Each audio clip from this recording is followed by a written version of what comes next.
Es un gusto. Perdón, vamos a grabar, solo que ahora es obligatorio avisar al grupo que se está grabando. Son leyes internacionales.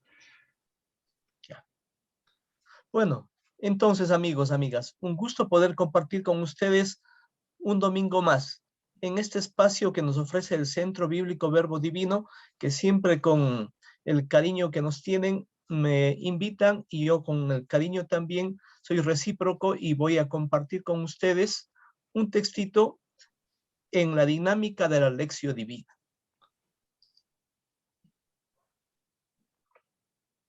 Les propongo en esta tarde que hagamos una meditación o lección divina, una meditación en torno al texto de Marcos 6, 45 al 52, que lo hemos titulado Jesús camina sobre las aguas. Y ahí tenemos dos imágenes, las sandalias de Jesús sobre el mar y también a Jesús aproximándose a una barca, aproximándose a ese pequeño espacio de salvación. Pero esta meditación quiero compartirla con ustedes bajo un prisma, bajo una óptica que quiere ser como subtítulo, cuando los espacios naturales y construcciones humanas comunican. Sí, amigos, las personas hablamos, todos, niños, jóvenes, adultos, ancianos, podemos hablar y estamos en permanente comunicación.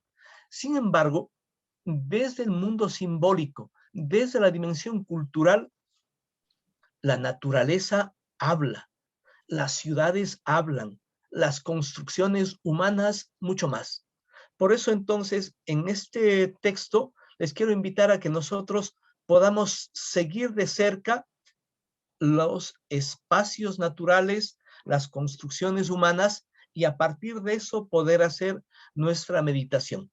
Les recuerdo entonces que la Lección Divina tiene 4 pasos. La Lección Divina tiene 4 pasos. El primer paso es leer, la lectura. Y con la lectura nosotros queremos responder a una pregunta. ¿Qué dice el texto? Ojo, ¿qué dice el texto por sí mismo? El segundo momento se llama la meditación, o en latín se llamaba la meditatio. Y allí ya giramos en torno a la pregunta y decimos, ¿qué me dice el texto para mí? Ya no tanto qué dice el texto, sino qué me dice el texto para mí. Hay un tercer momento de la lección divina, que es el momento de la oración, y que podríamos traducirlo en una pregunta. ¿Qué me nace expresar o decirle al Señor? ¿Qué me nace decir o expresar al Señor? Y el cuarto momento, la contemplación. Claro, la contemplación en términos tradicionales puede ser visto como un acto casi de huida del mundo y de estar contemplando el infinito. No, la contemplación en última instancia responde a la pregunta, ¿cuál es la mirada nueva? ¿Cuál es la comprensión nueva que debo cultivar? Esos cuatro pasos con sus respectivas preguntas nos van a guiar para hacer esta lectura meditada del texto de Marcos 6, 45 al 52. Vamos entonces a partir del primer paso, el leer, para en el fondo apropiarnos del texto.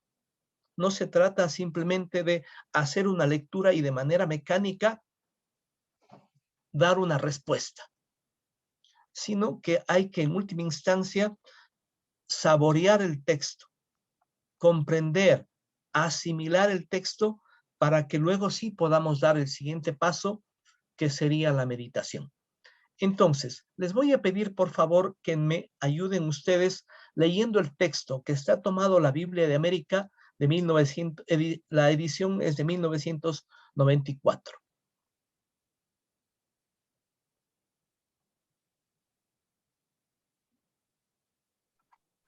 Boris, ¿estás ¿Sí? compartiendo pantalla? Oh, qué despiste, qué despiste. No, Ya, en este no momento. pasa nada. Estaba bien.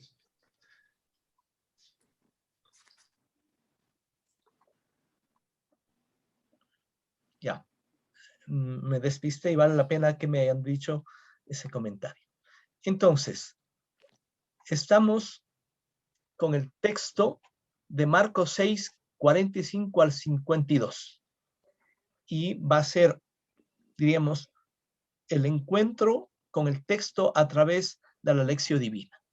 ¿Alguna persona quiere hacer la lectura del texto, por favor? Sí, yo voy a hacer la lectura. Me dieron el micrófono ya. Qué chévere. Te ¿Puedo, escuchamos, por ¿puedo favor. empezar? Sí, sí. Inmediatamente Jesús obligó a sus discípulos a que se subieran a la barca y lo fueran a esperar en Bethsaida. En la otra orilla, mientras él despachaba a la gente, Jesús despidió pues a la gente y luego se fue al cerro a orar. Al anochecer, la barca estaba en medio del lago y Jesús se había quedado solo en tierra.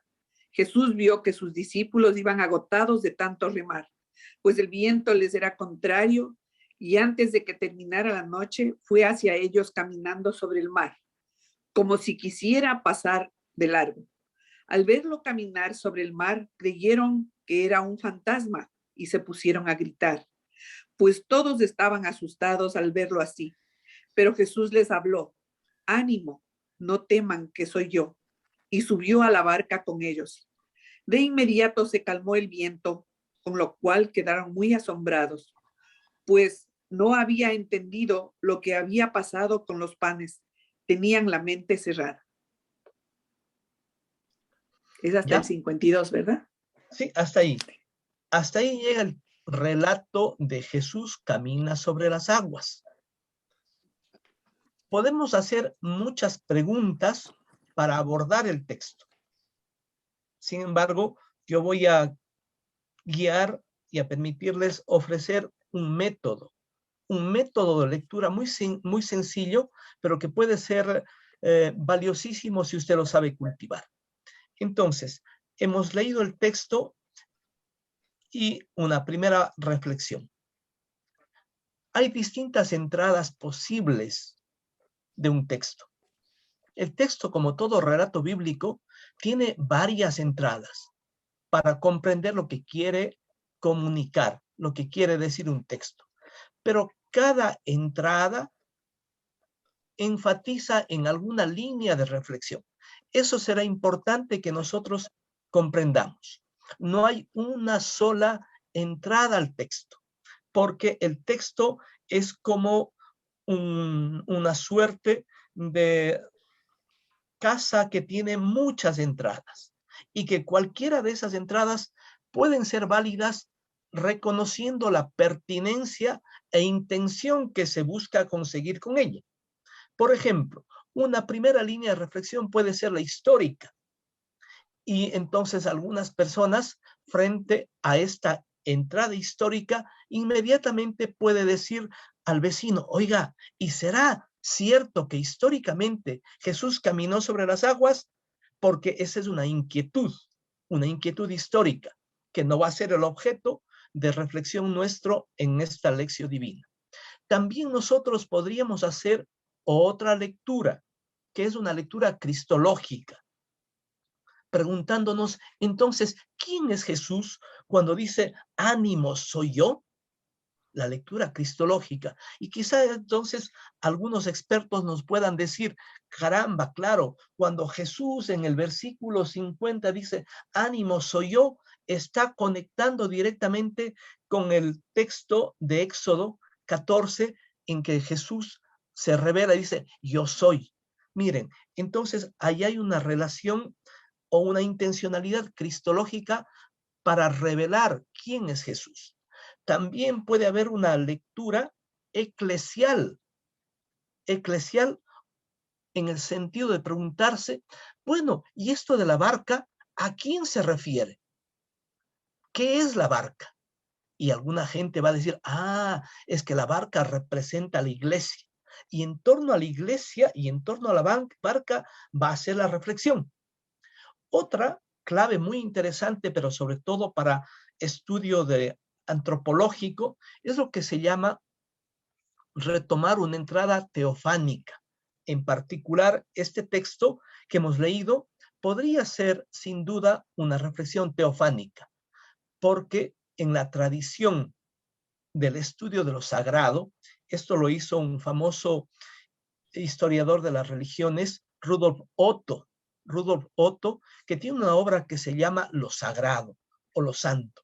Dice este autor que siempre delante de un relato hay una narrativa de encuentro entre lo fascinante y el miedo, entre lo tremendo que puede acontecernos, porque lo tremendo nos causa miedo, y lo fascinante que nos atrae. Este relato sin duda tiene algo de fascinante. Jesús camina sobre las aguas y dice, ánimo, soy yo, pero también tiene algo de tremendo, porque estaban llenos de miedo y creían que era un fantasma. Y el texto expresamente dice que están llenos de temor. Como ven, hay distintas entradas posibles. No hay una sola entrada, no hay una sola lectura posible de la Biblia. ¿Ya? Eso sería entender al texto de manera unívoca. No, siempre un texto no es tampoco equívoco. No se puede hacer infinidad de entradas irrespetuosas. No vamos a hacer una entrada ni unívoca ni equívoca, sino una lectura análoga. Es decir, algo que escoge una entrada, pero que es pertinente a lo que el texto puede decir. Más todavía, amigos, también se puede entrar al texto con una intencionalidad pedagógica y metodológica. Esa es mi intención en este momento. Junto con compartir este método de la lección divina, quiero que ustedes puedan también apropiarse de una metodología de lectura. En ese sentido, quiere ser pedagógica, porque la pedagogía es el arte de enseñanza-aprendizaje, pero también es metodológica. Métodos significa camino para llegar a la meta. ¿Cuáles son los pasos que queremos hacer para llegar a la meta, a esta meta valiosa que significa para nosotros comprender, entender, sintonizar y vivir el texto? Es decir, nosotros buscamos apropiarnos de un modo de lectura e interpretación de los textos sagrados. Un buen método, entre los varios métodos que existen, es el método de la lectura por claves. Aquí tengo hecho 4 espacios y quizás ahora, teniendo presente el texto, hágase la pregunta, por favor, la clave espacial, es decir, el dónde. ¿Dónde ocurre el relato? Ahí ya tenemos una fuerza importante para ser retomada del texto. Quizás alguna vez de casualidad usted tomó un texto y se detuvo en el sitio, en el dónde. Pero ahora quisiera que, a propósito de esta meditación, usted se apropie de un método, y del método de saber siempre preguntarse dónde ocurre el relato. Esto va a ser objeto entonces de una pequeña explicación. Pero hay otra clave fundamental en el mismo texto y que nos va a hablar el texto, y es la clave temporal. ¿Cuándo ocurre el relato? Porque acordaránse que el relato habla de que Jesús manda que se adelanten hacia Betsaida y él va a orar. Pero dice que llegada la noche, apareció como si fuera un fantasma. Ajá, es la noche. ¿Qué significa la noche? Porque nosotros vamos a decir que un texto, cuando habla del cuándo, puede ser de madrugada, en la mañana, al mediodía, en la tarde, al crepúsculo o en la noche, tiene mucho significado, porque el autor no toma o no relata un texto poniendo o describiendo el momento temporal de manera arbitraria, sino que siempre lo hace con una intencionalidad. Acuérdense, por ejemplo, que cuando se habla de la noche, se habla algo del peligro, más cuando las ciudades no eran alumbradas. La noche siempre es tiempo de estar en casa quizás, o la noche se convierte en un momento de peligro. Por eso, incluso en el mundo jurídico se decía pues que cuando alguien comete un delito, dice, el delito lo cometió con premeditación, alevosía, ventaja y amparándose en la oscuridad de la noche. ¿Sí? Porque la noche es como el lugar o el tiempo en el que las fuerzas del mal salen a flote. Durante el día como que están ocultas, pero las fuerzas del mal asoman en la noche. Ahí el texto claramente nos dice entonces que está en la noche sucediendo el relato de la barca y su dificultad.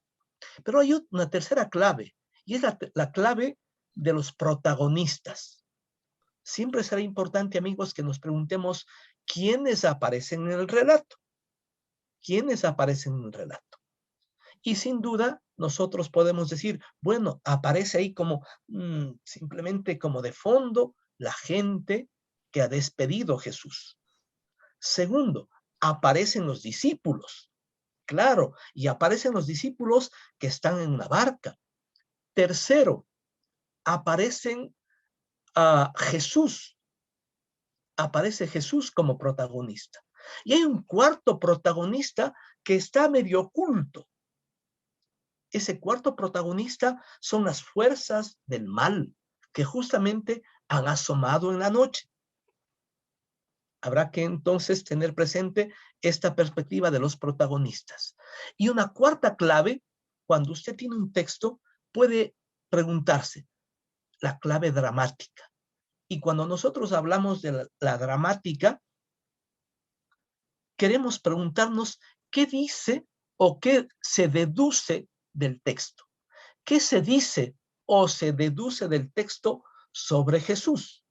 ¿Qué se dice o deduce del texto sobre Dios?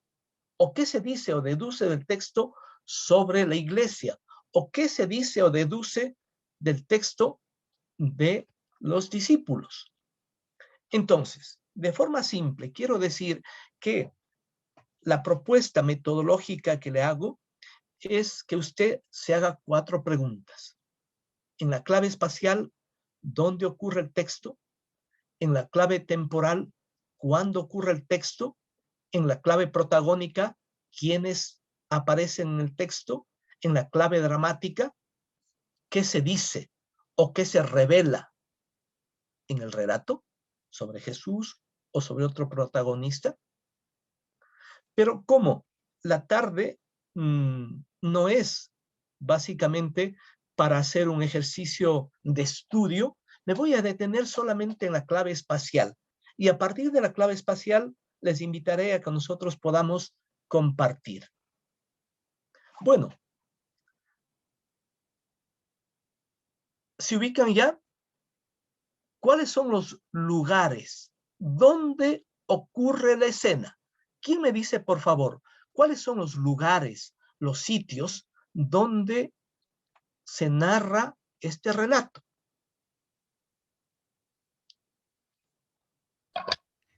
Por favor, pueden alzar la manito para darles la voz y puedan contestar.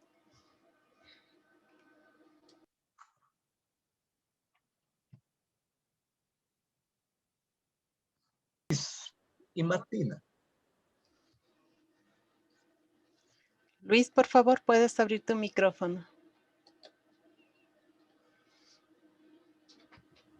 Ya. Según yo entiendo, esto se da a la otra orilla en la dirección de Betsaida. Ajá. Entonces aparece una pequeña ciudad llamada Betsaida. Muy bien. ¿Qué otro sitio, qué otro lugar, espacio de la naturaleza o construcción humana aparece? ¿Dónde ocurre la escena? En la barca, no. Ocurre en la barca y espérese ahí. Yo pienso que ocurre justamente en el mar, ¿no es cierto? Y luego en la barca, allí.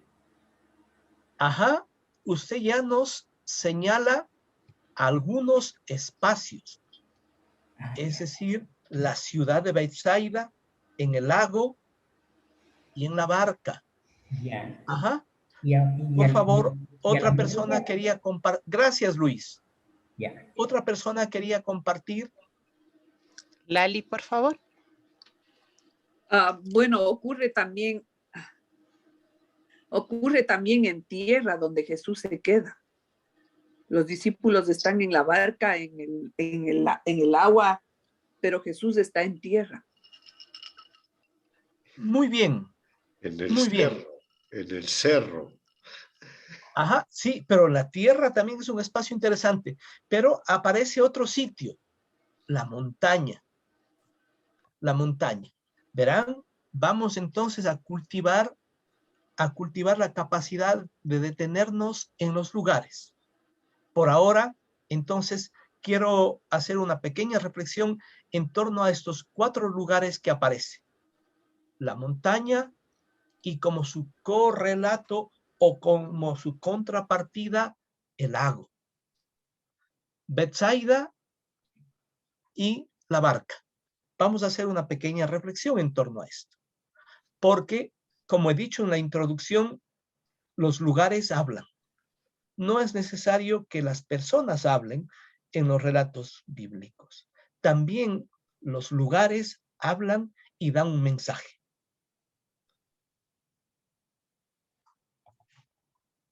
Entonces, vamos a profundizar en este caso solamente en la clave espacial. Y la pregunta guía es, ¿qué lugares naturales, ciudades o construcciones humanas aparecen en el texto? Ya hemos hecho entonces referencia a estos 4 lugares y también al 5º lugar, la tierra, que significa firmeza. ¿Qué significado tiene en la cultura y tradición bíblica? Eso quizás pueda ser un aporte para nosotros, porque de alguna manera nosotros podemos leer en el texto, identificar esos espacios, pero quizás porque el puente entre la cultura bíblica y nuestra cultura es demasiado amplio históricamente, hay que hacer una proximidad cultural, hay que hacer un diálogo de cultura a cultura, de símbolo a símbolo, para hacer una proximidad y hacerlo más cercana la Biblia a nuestra vida. Por eso entonces quisiera profundizar en este punto, qué significado tiene en la cultura y en la tradición bíblica estos 4 lugares que hemos hecho referencia. Bueno, entonces, los lugares naturales. Dice el texto que Jesús les mandó para un lado y él se fue a la montaña. La montaña, amigos. Y ahí está una vieja foto de un monte cercano a Betsaida. Las montañas en casi todos los países, en casi todos los pueblos, son considerados espacios sagrados, los acro, los lugares sagrados.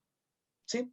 Por ejemplo, se dice que, por ejemplo, en la cultura egipcia, que era plana, necesitaron construir pirámides, no solamente para hacer de ellos espacios funerales o cementerios, ¿no es cierto?, túmulos funerarios, sino que también era una forma de aproximarse a lo sagrado. La montaña nos permite estar más cerca de Dios.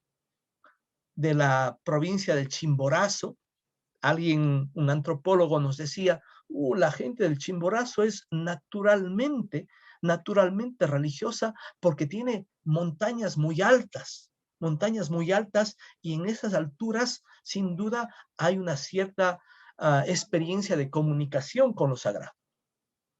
Quizás porque desde lo alto se tiene la visión de totalidad. No sé si usted ha hecho una experiencia, por ejemplo, que cuando estamos en la ciudad plana, no tenemos una visión de la totalidad, no conocemos porque la mirada no alcanza a descubrir a 1 kilómetro, a lo mejor de lejos, ¿verdad? Pero en cambio, cuando nosotros acá, quizás en Quito, nos vamos al teleférico y subimos a la montaña, o en otras ciudades, como Guayaquil, por ejemplo, en Cerro Santana o en el otro cerro, o en otros países que tienen bellas montañas y han hecho también caminos para que la gente vaya y disfrute de la montaña nos da otra mirada, de la ciudad, otra mirada de los lugares donde habitamos, y podemos tener una mirada de totalidad, es decir, conocemos en la totalidad el espacio o la ciudad. También, amigos, para la cultura hebrea, para la cultura bíblica, la montaña es un lugar de encuentro con Dios. Por eso entonces Jesús va a la montaña, porque sabe que la montaña es un espacio donde él va a estar mucho más cerca de Dios, va a contarle sus inquietudes. Recordemos, por ejemplo, a Moisés en el Sinaí. El Sinaí es el espacio, la montaña en donde Dios hace alianza con su pueblo. Por ello Jesús va a la montaña a orar los acontecimientos que está viviendo. Particularmente va a orar ese acontecimiento de la multiplicación de los panes, y quizás está reflexionando sobre su modo mesiánico, es decir, sobre su modo de ser y presentarse como Mesías, como ungido, como Cristo. Entonces ya tenemos la montaña, es un espacio fundamental en el relato. No hay que dejarlo de lado, porque a partir de entender que Jesús está en la montaña, vamos a poder comprender por qué va a poder caminar sobre las aguas. Hay un segundo espacio, el lago. Bueno, en la tradición y en el texto que leyó la compañera, se llama no solamente lago, sino le llama mar. El mar de Galilea, el mar de Tiberíades. Eso es como muy común para ellos. El lago de Galilea mide 21 kilómetros de largo, de norte a sur, de la parte más extremeña norte hasta la parte sur, y mide entre 12 y 13 kilómetros de ancho en la parte más extensa, como pueden ver ustedes, quizás entre la zona de Magdala, y Betsaida, así como más amplio, ¿no? Más amplio. El lago de Galilea, al igual que el mar, ojo amigos, esto es clave, el lago de Galilea, al igual que el mar, tiene profundidad no conocida, es misteriosa y tiene un comportamiento caótico. Oculta el poder del caos, y las fuerzas maléficas se expresan en el oleaje y los vientos fuertes. Ojo, eso es como muy importante conocer, porque nosotros en nuestra tradición asociamos el mar quizás a un momento de descanso. La gente que tiene dinero se va a la playa, va al mar y dice, oh, el mar es tranquilo, sol, arena. No, para la cultura judía, para la cultura hebrea y para otros pueblos colindantes, sin duda, el mar era un símbolo de la presencia del caos, un símbolo de la presencia de las fuerzas caóticas y maléficas. Más todavía, se dice que ahí en el mar habita el Leviatán, el monstruo marino, porque como para ellos no tenían el conocimiento ni científico, sino simplemente un conocimiento muy cotidiano. No sabían por qué se provocaban las mareas, no sabían por qué se provocaban los vientos, etcétera.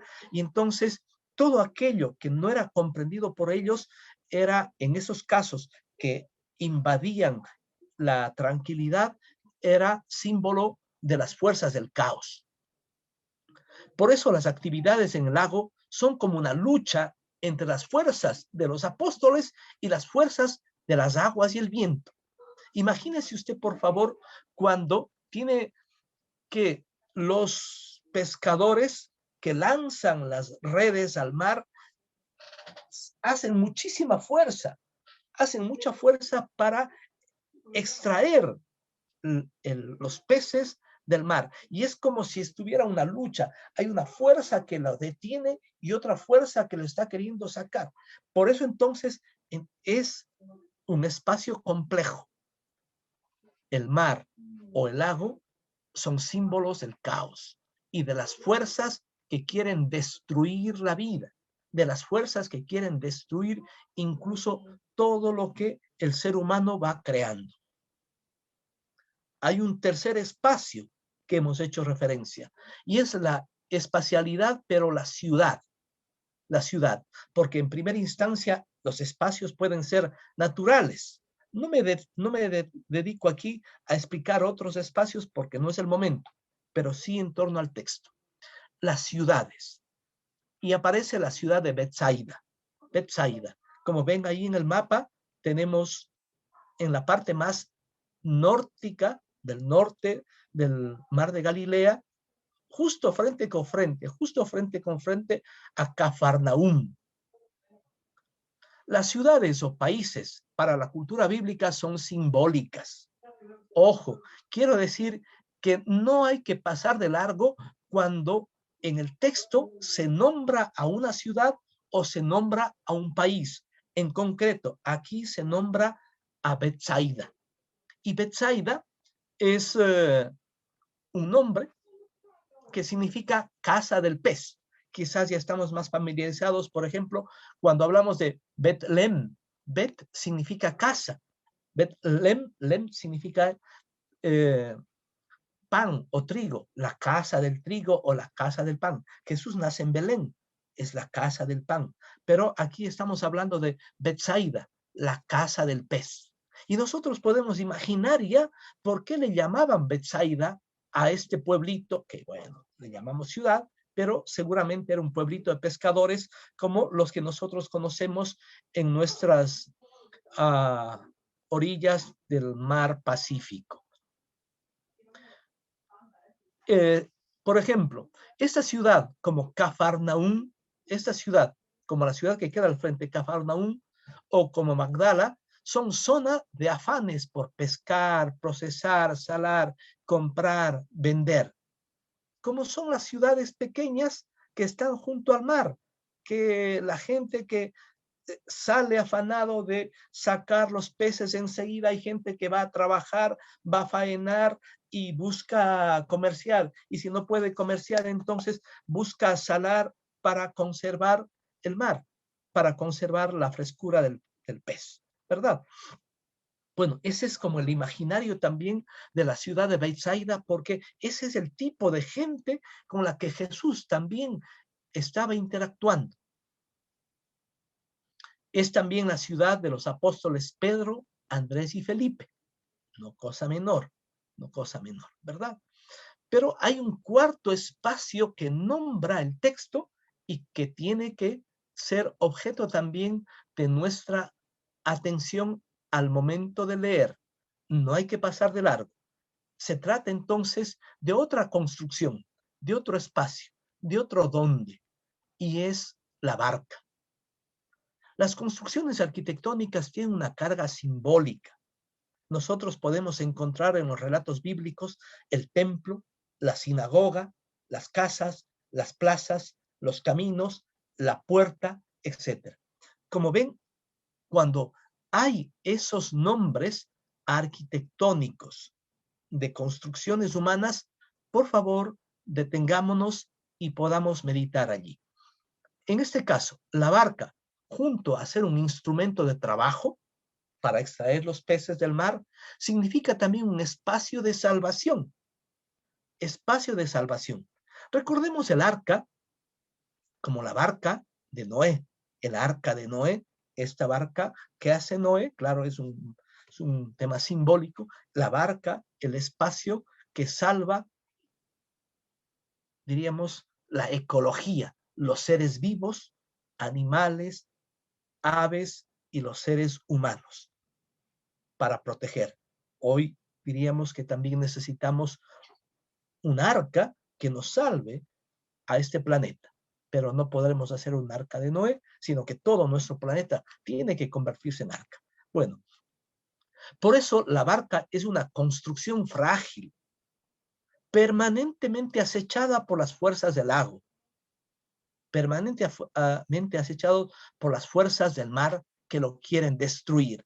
Si ustedes imaginan, por favor, la casa está cimentada en tierra, está firme, de vez en cuando sufre algún susto con un sismo, pero por lo regular las casas están construidas y tienen firmeza.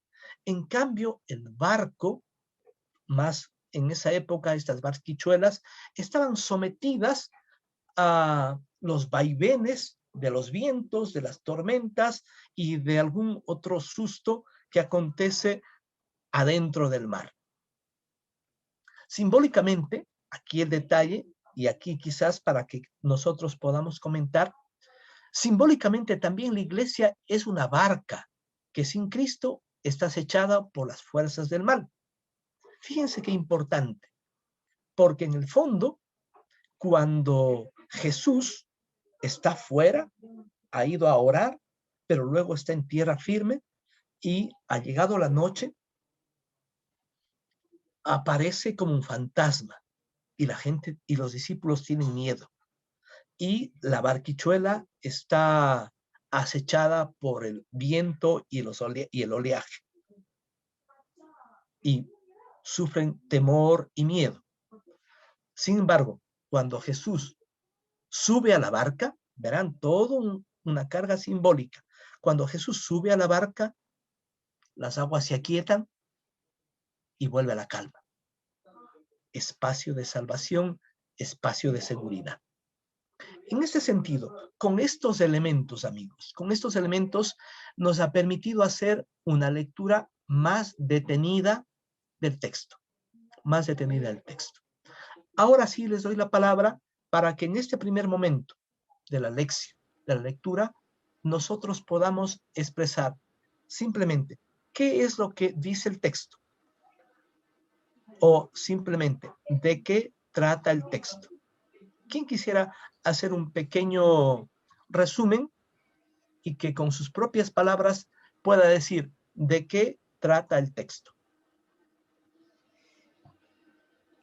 Listo, compañeritos y compañeritas, por favor, invitados a alzar la manito, los que quieren participar.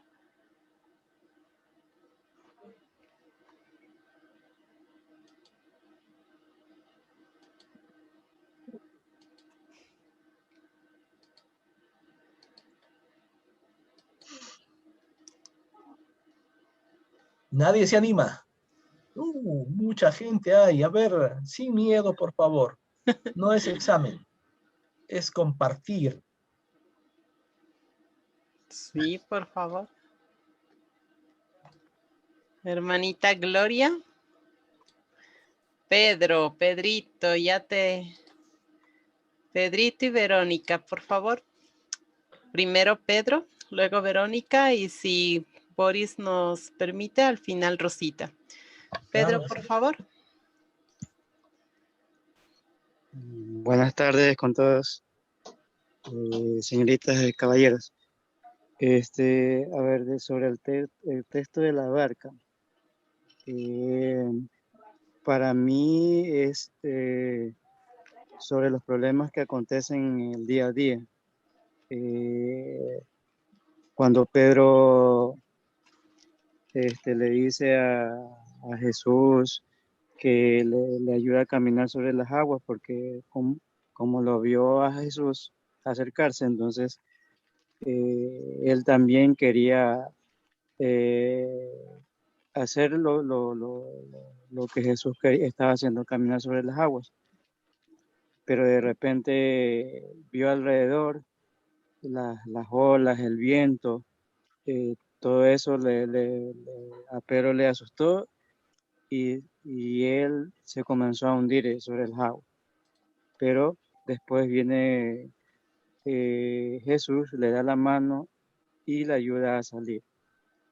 Entonces, si nosotros no nos vemos envueltos en los problemas y no alzamos la mirada hacia Jesús, y no le pedimos con oraciones a Jesús, o sea, Él nos va a ayudar a levantar y salir sobre la... Bueno, a ver, un detalle. Acuérdense que la lección divina tiene 4 pasos. Leer, meditar, orar, contemplar. Leer, que responde a la pregunta, ¿qué dice el texto? Meditar, que responde a la pregunta, ¿qué me dice el texto? Orar, ¿qué me nace expresar a partir del texto? Y cuarto, ¿qué mirada nueva debo cultivar? Pedro aquí se adelanta y quizás tiene en su mente no el texto de Marcos, sino el texto de Mateo, porque nos habla de Pedro. Yo aquí en el texto, honestamente, nunca le encontré a Pedro. ¿Sí? Y estamos en el momento del qué dice el texto o de qué trata el texto. Ya, otras personas, por favor. Listo, vamos con Verónica, por favor.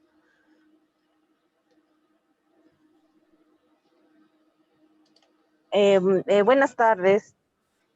¿Sí me escuchan? Sí. Sí. Ok.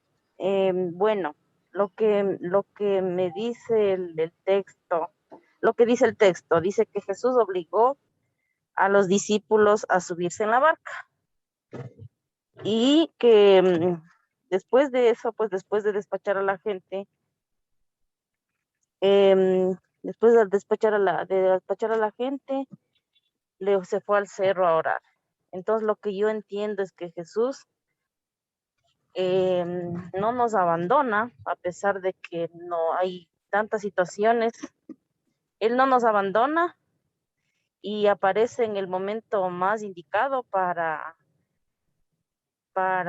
darnos fuerza, para darnos ánimo, cuando nosotros no estamos lejos de Él y estamos siempre en oración y siempre estamos atentos a cada uno de los mensajes, porque a pesar de que nos obliga a subirse en la barca, dice que la barca es un instrumento no tan seguro, digámoslo así. Él no nos abandona y siempre está junto a nosotros para darnos ánimo. Eso es lo que yo entiendo. Muchas gracias. Ok, a ver amigos, voy a avanzar un poquito más con la meditación y allí entiendo va a ser mejor su reflexión. Acuérdese, por favor, estamos en el primer momento de la lectura. Uno, leer.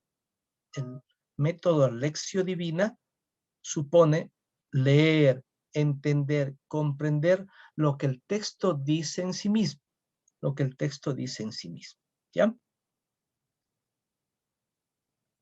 En ese sentido, si hay alguna persona que nos pueda simplemente hacer un pequeño resumen de lo que trata, no tanto del mensaje, sino de lo que trata el texto, bienvenida. Una persona, por favor.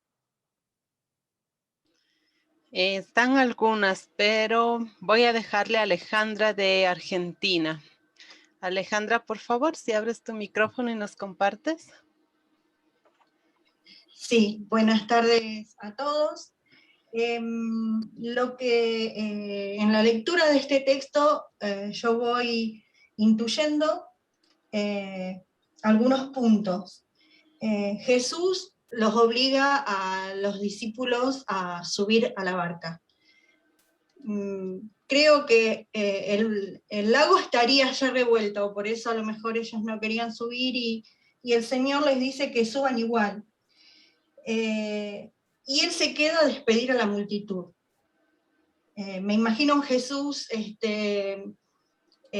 conmovido y preocupado por la multitud también en este versículo. Una vez que los despidió, él se va a orar con el Señor. Pienso que estaría movilizado, ¿no?, por todo lo que había vivido en esa tarde, y se va a hablar con su Padre, con Dios, en la oración, en ese lugar en donde uno lo puede escuchar a Dios. Y los discípulos, bueno, se van mar adentro o dentro de ese lago enorme, y empiezan a ver que hay mucho viento y que por más que remaban y querían llegar a donde Jesús les había dicho, no podían. Entonces, el Señor, calculo que está atento a lo que pasa con ellos y va a rescatarlo, en mi manera de ver el texto, ¿no?, de leerlo. Y sale así y va caminando por las aguas. Ellos se asustan porque creen que es un fantasma, pero él les habla y le dice que se tranquilicen.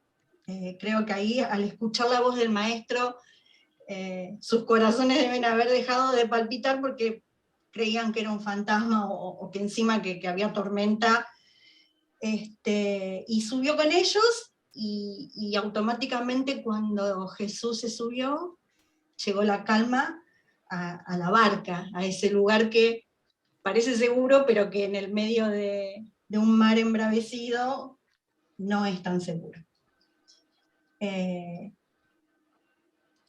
Ellos vieron todo esto, sus discípulos, pero no entendieron nada. No entendieron nada de lo que estaba pasando. Bueno, eso me parece que es un resumen, sería. No sé si está bien. Perfecto. Está bien. Entonces, vamos a avanzar sobre el segundo momento de la lección divina.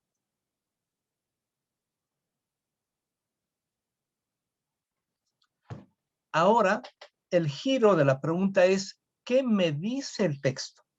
En la meditación ya no se pregunta qué dice el texto, sino qué me dice el texto. ¿Ven el giro? Y en este sentido, ahora les invito a compartir qué experiencias de encuentro con Dios en el monte me fortalecen. Porque mire, la clave, Jesús está pasando, mira la situación de, entre comillas, de dudas, de crisis o de no entendimiento que tienen los discípulos, y él va a orar, va a reflexionar, va a encontrarse con Dios para entender mucho mejor el por dónde y el cómo ser Mesías, su actuar. Una segunda pregunta, ¿cuáles son los mares o los lugares cotidianos, lugares de caos que estamos invitados a navegar? Porque, amigos, la cotidianidad de los pescadores es el mar, es el caos, y no se huyen de aquello, sino que han construido herramientas como una barca para poder lidiar con el mar, pero también van teniendo sus conocimientos para poder saber remar por un lado, remar por otro, pero en el fondo, caramba, ¿cuáles son esos mares de la vida cotidiana en los que estamos invitados a remar? ¿Cuándo nuestra barca ha quedado sometida a los vaivenes del peligro? La barca, con este sentido, quizás de los espacios donde nosotros hacemos nuestra experiencia creyente, la comunidad, la casa, la iglesia. ¿Y cómo hemos salido adelante de esas situaciones. Y en clave espacial, ojo, aquí sí, en clave espacial, teniendo presente estos 4 espacios y quizás incluso el quinto de la Tierra que no lo puse en escena, ¿qué mensaje nos quiere dar el texto? Y ahí sí, ¿qué podemos decir sobre Jesús? En clave espacial, ¿qué mensaje podemos decir sobre Jesús de este texto? ¿Qué podemos decir sobre los discípulos? Y para nosotros, ¿qué podemos decir de nosotros mismos en clave espacial? Les escucho, por favor. Momento de la meditación. La meditación. Para eso tenemos algunos participantes. Por favor, ustedes estaban desde hace ratico. No sé si van a contestar la misma pregunta. Vamos a darle a Rosita, por favor. ¿Puedes abrir tu micrófono? Hola, ¿cómo están? Para mí hay algunos momentos sobre el asunto de lo que me dice el texto.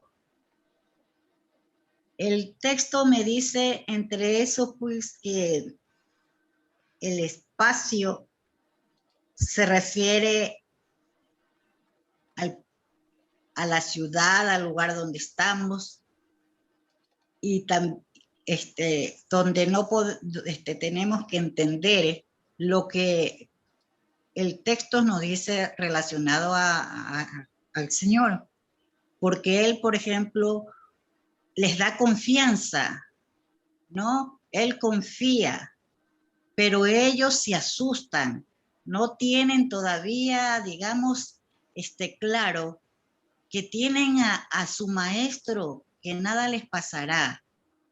Y eso también nos sucede a nosotros. Por ejemplo,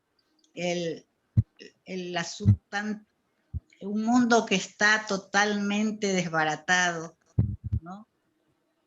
Y no acudimos al Señor, ¿no?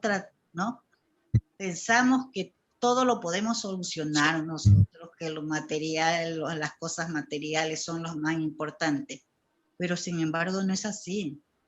Si no tenemos al Señor que nos apoya, que nos da su mano, todo es un caos, todo es un caos.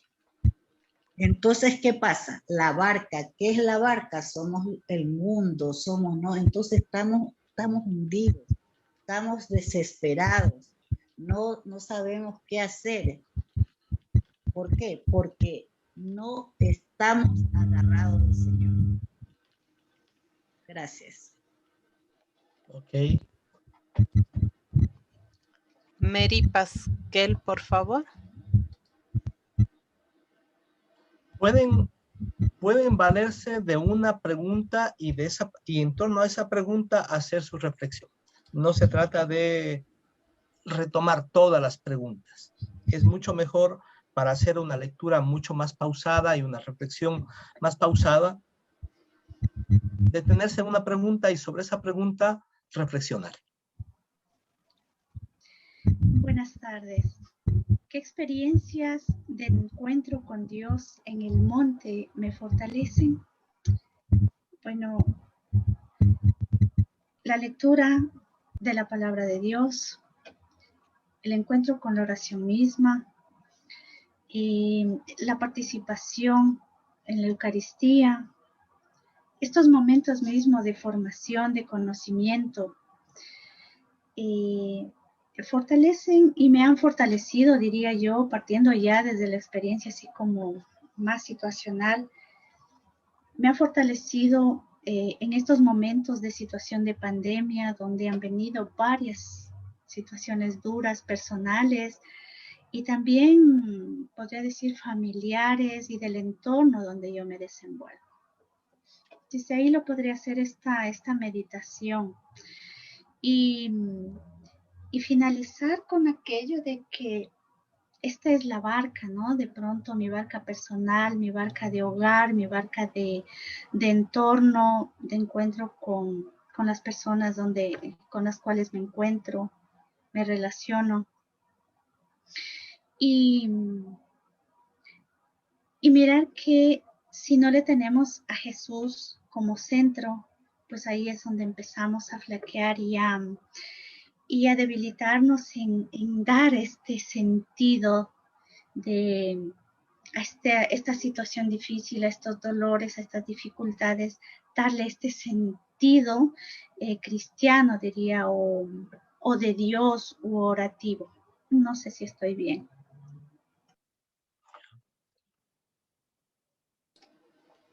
Vamos a darle la palabra a Raúl Palma, Boris, o lo dejamos ahí. No, siga. ¿Sí?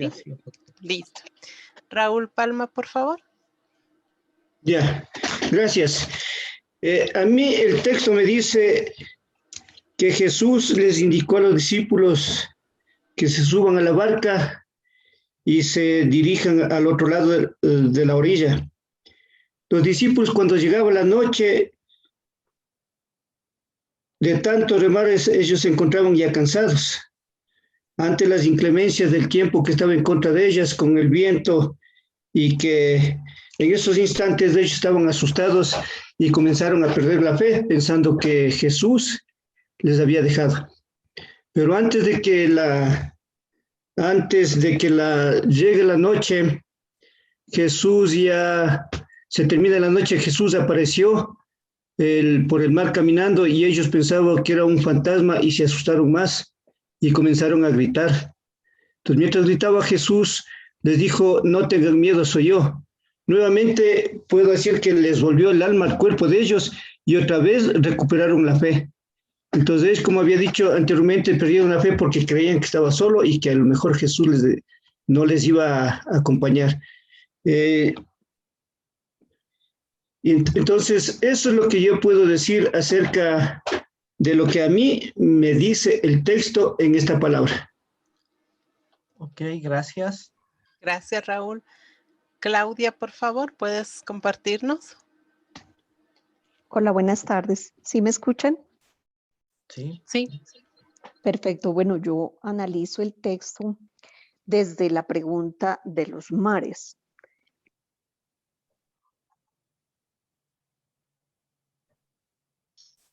Perdón, activa el micrófono, Claudia.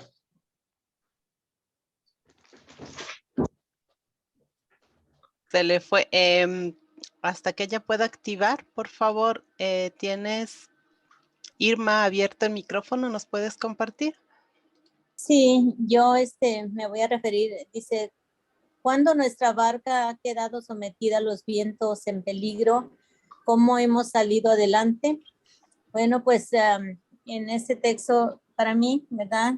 Que primero Jesús se aparece como un fantasma y los discípulos no lo reconocen, ¿verdad? Para mí, en ese tiempo, pues a ellos era el fantasma, ¿verdad?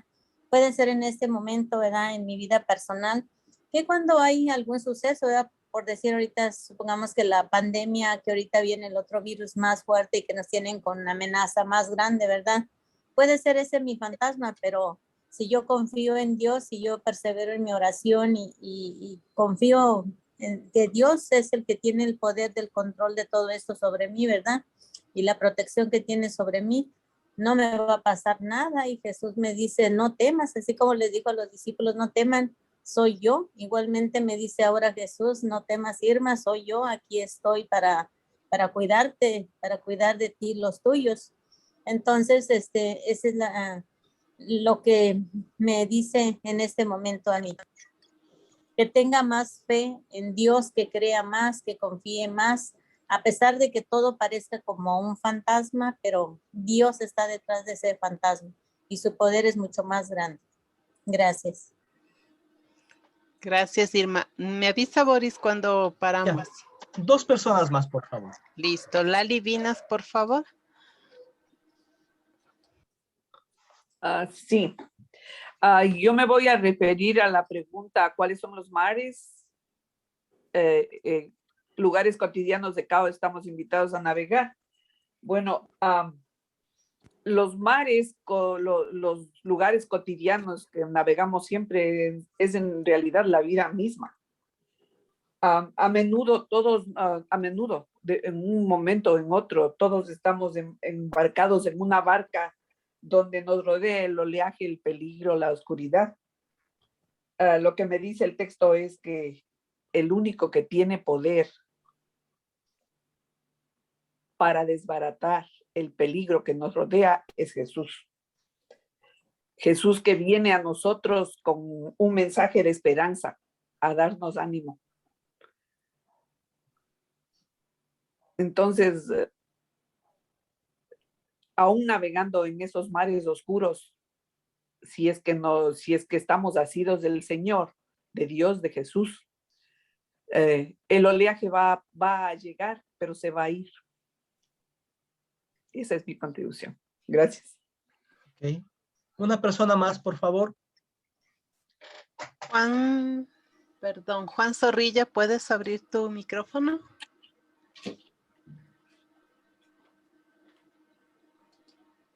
Muchas gracias. ¿Qué me dice el texto? La otra orilla significa dejar la vida mundana que a veces llevamos y construir una vida nueva en Cristo, como un hombre nuevo, mediante la oración. Si Jesucristo oraba a su Padre, ¿por qué no lo vamos a hacer nosotros? Con la oración nos fortalecemos, resistimos las tentaciones de la vida que se representaba por el mar, y cuando estemos confundidos, cuando estemos que no sabemos qué hacer, pues ahí aparece Cristo y dice, soy yo, a través del párroco, a través de nuestros padres, nuestros amigos, personas de bien que nos hacen ver los errores que tenemos. Eso es lo que dice el texto para mí. Gracias, Juan. Bueno. Sí, Katy. No. Hasta ahí, Boris, ¿verdad? Ya, vamos a continuar un poquito más. A ver, amigos, yo creo que es importante también dar una mirada de totalidad al relato desde esta propuesta que estoy haciendo, la clave espacial, desde la clave espacial. En primera instancia, nosotros notamos que hay un movimiento. Por un lado, de Jesús hacia la montaña y de los discípulos hacia el mar, hacia el centro del lago. Verán, el texto dice hacia el centro del lago. Mientras Jesús va a la montaña, va en última instancia a reflexionar, a meditar, a confrontarse con su Padre sobre el proyecto que tiene y sobre las dificultades que están teniendo los discípulos. Claro, este texto está ubicado en lo que se llama la sección de los panes. La sección de los panes, ya en capítulos anteriores habían asomado algunas dudas de los discípulos. Caramba, ¿y Jesús y el Mesías, quién será? Por eso, en medio de esta duda de los discípulos, incluso de que habiendo hecho Jesús el signo de la multiplicación de los panes, todavía no entendían mucho los discípulos. En medio de ese momento, Jesús va a orar. La oración no es un estar simplemente en abstracción con Dios. La oración es hacerlo con materia. Y esa materia es el momento que están atravesando los discípulos y cómo Él tiene que comportarse con los discípulos y con la gente. En primera instancia, entonces, Jesús va a hacer un tiempo de meditación, va a ser un tiempo de encuentro con Dios para salir fortalecido. Pero paradójicamente, por otro lado, los discípulos, estando en el centro del lago o en el centro del mar, como otra traducción lo dice, están entonces sometidos a los vaivenes del caos, sometidos a la rutina y esfuerzos y luchas de la vida cotidiana. Ojo, Jesús con Dios, los discípulos con las fuerzas caóticas, con las fuerzas del mal. En medio de esa, diríamos, disyuntiva, Jesús estando luego en tierra firme, hace un signo, se acerca, se aproxima a sus discípulos caminando sobre las aguas. Un instante que me voy a quedar sin energía.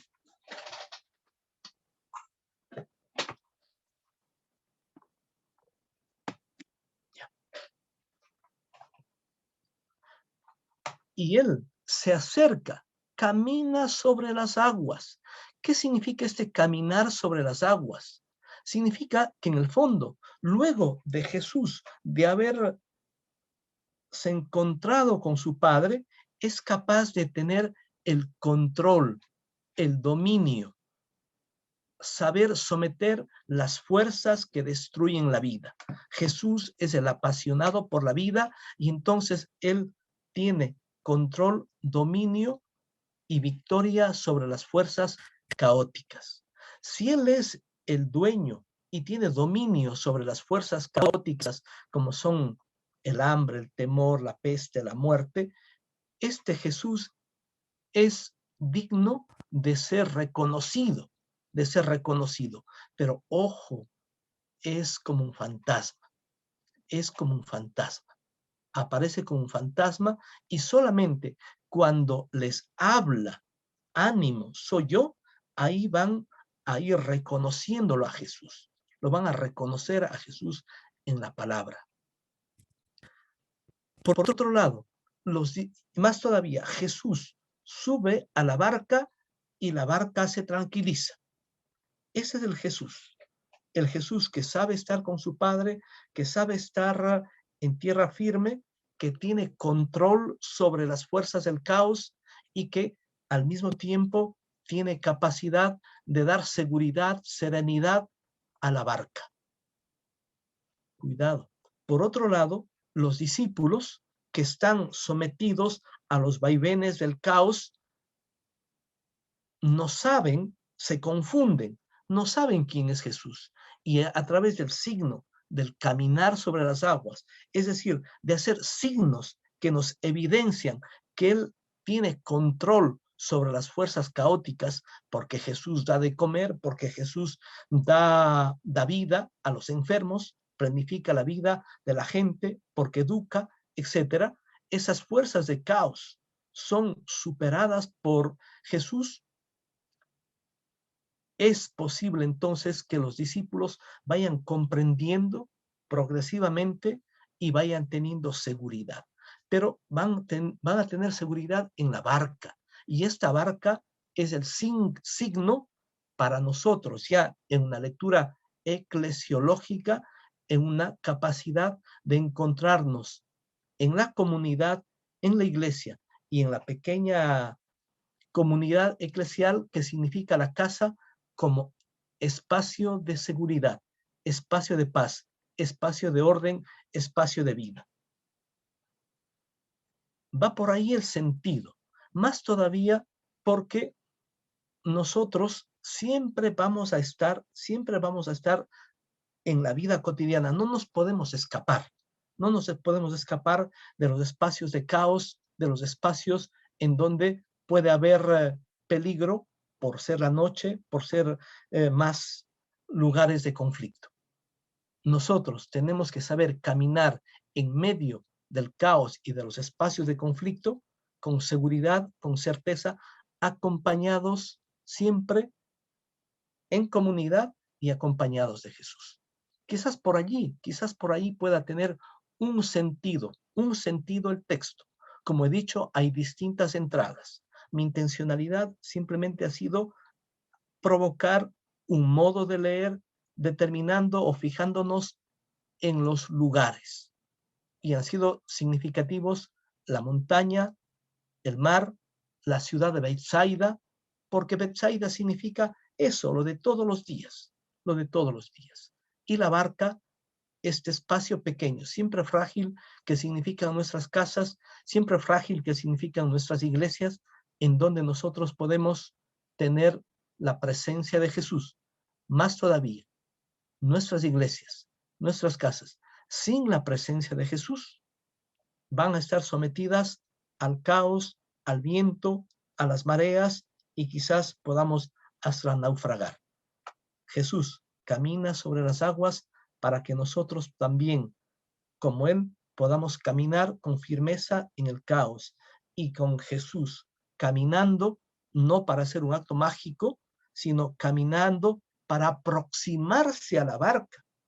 Camina en medio del caos para llegar a la barca. Ese es el objetivo. Sube a la barca y en ese sentido nos da seguridad, nos da certeza.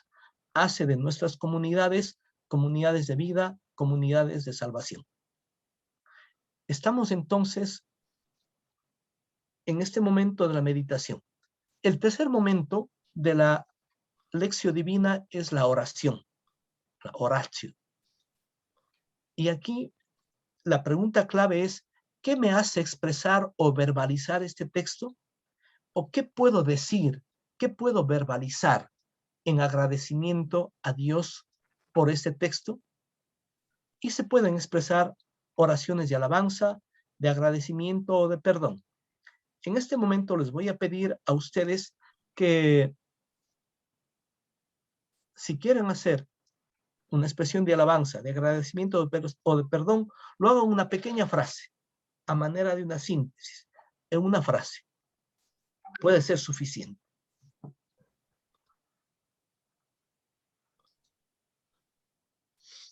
¿Pueden escribirlo en el chat? ¿O, ya les habilité el chat. o qué propones?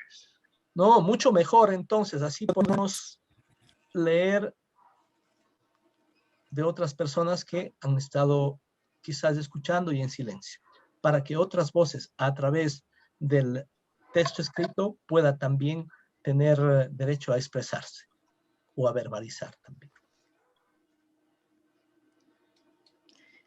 Listo. Sin embargo, Alexandra y Luis, que tienen la manito levantada, si desean, podemos darles paso para que hagan una oración de alabanza como nos pide Boris. Les voy a habilitar el micrófono. Ah, no, ya se fue Alexandra. Luis.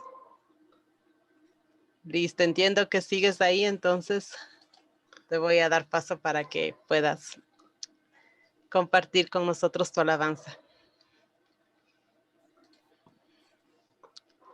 Dios mío, en ti confío. ¿Puedes repetirlo, por favor? Dios mío, en ti confío. Gracias, Luis.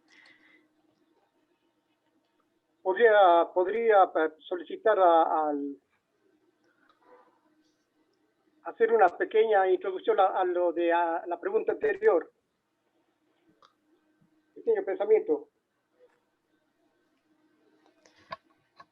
Luis, no te entendí. Sí, Luis, ya... Quería expresar algo de lo anterior. A ver, exprésalo. Estamos en la oración, pero bueno, volvemos Correcto. Quería indicar que Jesús subió al monte y lo que actualmente decimos se puso a resetear, o lo que conocemos, a cargar el celular, a cargarse de energía. Y cuando observó que sus discípulos no confiaban en él y estaban en la tormenta, quedaron sin rumbo. Él bajó y pasó algo fundamental en la vida de los seres humanos. ¿Quiénes no hemos estado en la mitad de una niebla? Alguien que ha estado en la mitad de la niebla no sabe dónde está el norte, dónde está el sur, el este y el oeste. Pero si usted está sobre la niebla, observa la parte de abajo clarísimamente. Jesús les observó lo que estaba pasando en el mar y bajó con confianza a darles una lección a sus discípulos. Continuó caminando y tampoco ellos le observaban, porque si usted observa de la niebla hacia adelante no ve absolutamente nada, la visibilidad es cero. Pero cuando le escucharon la voz como la oveja al pastor y el pastor a la oveja, se dieron cuenta de quién era. Nos da una clase clarísimamente de confiar en él y una fortaleza en la fe. Muchas gracias. Okay. Una persona más, por favor. Hay muchas oraciones. Sí, vamos a escucharle a la hermana Glorita de Colombia, por favor, y leemos algunos de sus comentarios en el chat. En muchas ocasiones hemos pasado turbulencias, hemos vivido en la oscuridad, en la noche, sin un faro, porque hemos dejado a un lado al ser que nos ama, al ser que nos ilumina, al ser que nos fortalece, Dios. Y en esos momentos de dificultad es cuando más tenemos que decir con el corazón y con nuestros labios fuertemente: mi fuerza y mi poder es el Señor, tú eres mi salvación. Para que en esos momentos de oscuridad, de tiniebla, de miedo, de zozobra, sea Él quien nos ayude a llegar a buen día, a buena luz, a buenos destinos. No hay cómo, son 35 oraciones, no hay cómo leerlas, pero solo algunitas. Tu presencia, Señor, me da seguridad. Señor Jesús, perdón por dudar de ti, cuando tú lo eres todo. Gracias, Señor, porque siempre estás presente en mi vida y estás sosteniéndome en mis momentos de incertidumbre. Señor, enséñanos a orar para poder estar más cerca de ti en las tormentas. Gracias, Padre, por todo. Perdóname por dudar y tener miedo y no abandonarme en tus divinas manos. Gracias, Padre. Bueno, y así van casi todas las oraciones en el mismo sentido. Amén. Nos alejamos del Señor mientras Él está en la montaña, tenemos miedos, de repente por la gracia de Dios lo sentimos presente y sentimos la fuerza, la fe y la esperanza que nos inspiran su presencia.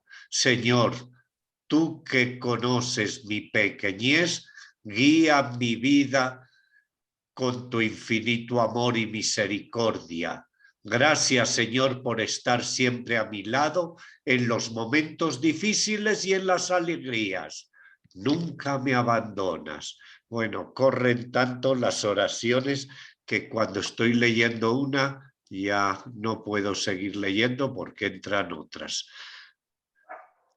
Entonces, amigos, amigas, vamos a continuar con el cierre, diríamos, del cuarto momento de la lección divina, que es la contemplación. Contemplar, que responde a la pregunta: ¿qué mirada nueva debo cultivar? ¿Qué mirada nueva debo cultivar? ¿O qué comprensión de la vida y de la realidad debo tener de hoy en adelante? 3 pequeños aprendizajes para la vida. 3 pequeños aprendizajes para la vida a partir del texto de Marcos 46, 45 al 52, pero desde la entrada espacial. No nos ha dado tiempo para hacer las otras entradas, pero simplemente desde la entrada espacial. A ver, sabiduría para la vida. Sabiduría para la vida. Saber detenerse en los lugares que nombran los textos bíblicos, porque por lo regular están cargados de sentido. No hagamos una lectura mecánica del texto, sino siempre que tengamos oportunidad de leer el texto, detengámonos en el lugar. El lugar puede esconder mucho significado. Segundo aprendizaje para contemplar, para comprender mejor la vida. Saber valorar los lugares como espacios de encuentro, los lugares de todos los días, como espacios de encuentro con Dios, como geografía cotidiana. Saber estar alerta a los espacios donde hay presencia del caos y del mal, para, fortalecidos con Dios, podamos poner orden y saber hacer el bien. No se trata de escapar de los espacios del caos o de los espacios del miedo.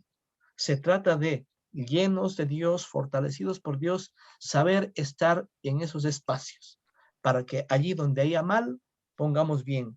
Ahí donde haya caos, pongamos orden. Que ahí donde haya odio, pongamos paz, pongamos amor. Y un tercer aprendizaje para contemplar la vida de otra forma. Cuidar que nuestra casa, nuestra comunidad o iglesia, cuando pase dificultades, pueda reconocer la presencia de Jesús al escuchar su palabra. Ánimo, soy yo. Y con su presencia retome la seguridad y el compromiso. Bueno, ahí entonces cerramos, amigos, los 4 momentos que propone la Lección Divina. Espero que más allá o junto con haber hecho una meditación del texto de Marcos 6, 45 al 52, que es un texto emblemático, Jesús camina sobre las aguas, podamos también haber aprendido, es decir, haber hecho nuestro un método de lectura a través de la lectura por la clave espacial, preguntándonos siempre dónde ocurre el relato. Muchas gracias. Muy bien, Boris. Tenemos ahora un cuestionario. A ver, Katy. A ver, no les voy a permitir para que pongan en el chat nada, solo para que quede la dirección del cuestionario, por favor. Listo, ustedes que están en el Zoom pueden ya participar en el cuestionario. Voy ahora por los de el Facebook. Permítame un minutico. Sigue. Yo estoy muy curioso a ver cuáles van a ser las respuestas.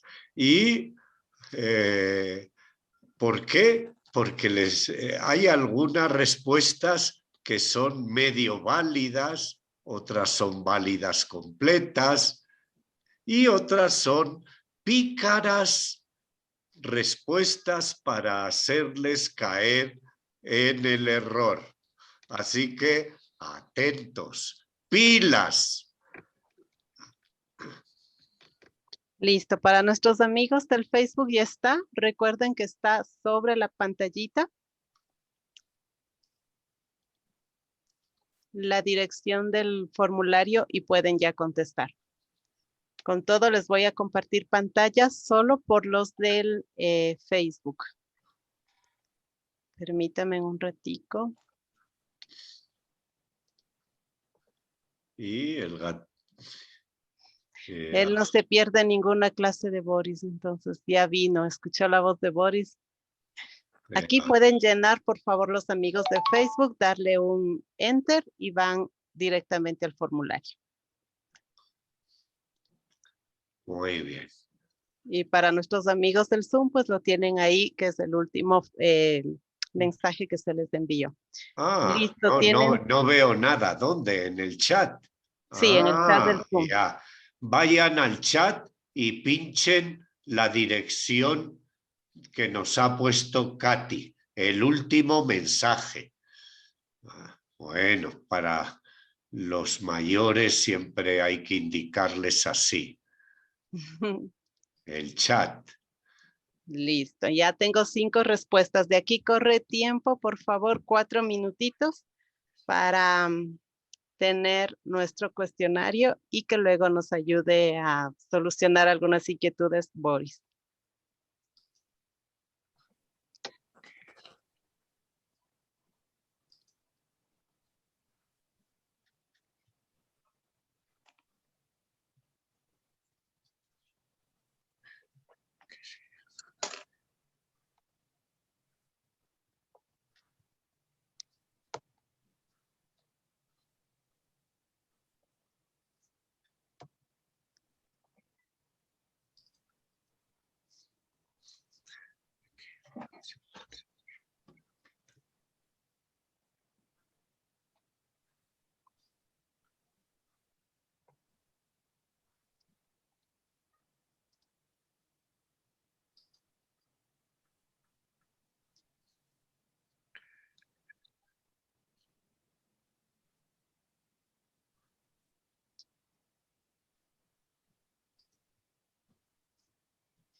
¡Wow!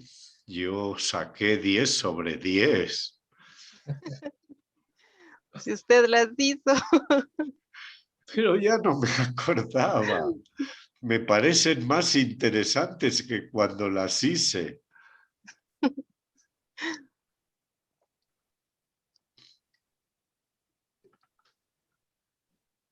Y todavía no acaban.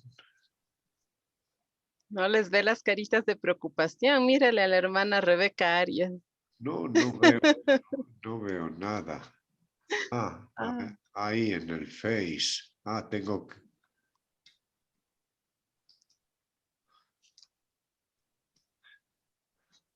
Creo que Alejandra ya lo terminó y con éxito, según su carita. Hermanita María, hermanita Gloria también, ¿eh? Está con una sonrisa de 10. Sandrita, ¿cómo te fue? ¿Cuánto sacaste con las manitos? 10. 10. Muy bien. Luis Maldonado también, ¿ah? Voy a ver cuántos. Les falta ya 2 minutitos. Ya van 83 personas contestando. 8 y 8, 16. Muy bien, casi siempre del 50 al 60% contestan, pero vamos subiendo porque todos estamos aprendiendo estas tecnologías. Y claro, dicen que mal de muchos, consuelo de tontos. Pero bueno, yo me consolaba porque les cuento, el día de ayer terminamos un encuentro de toda América de los biblistas de Ribla, que Sandra conoce muy bien. Estábamos 70 biblistas. No sabían manejar la tecnología. Pobrecitos, se hacían bolas a la hora de llenar formularios. Yo decía, saben tanto hebreo, griego y no saben casi nada del computador. Así es, nos ha pillado desprevenidos esta pandemia. Pero no queda más, hermanas y hermanos, a esforzarse y aprender con paciencia. Listo, para ser fieles al tiempo, vamos ya, ustedes pueden seguir respondiendo al formulario. Ya pasaron de 100 personas y ya tenemos el tiempo, así que vamos a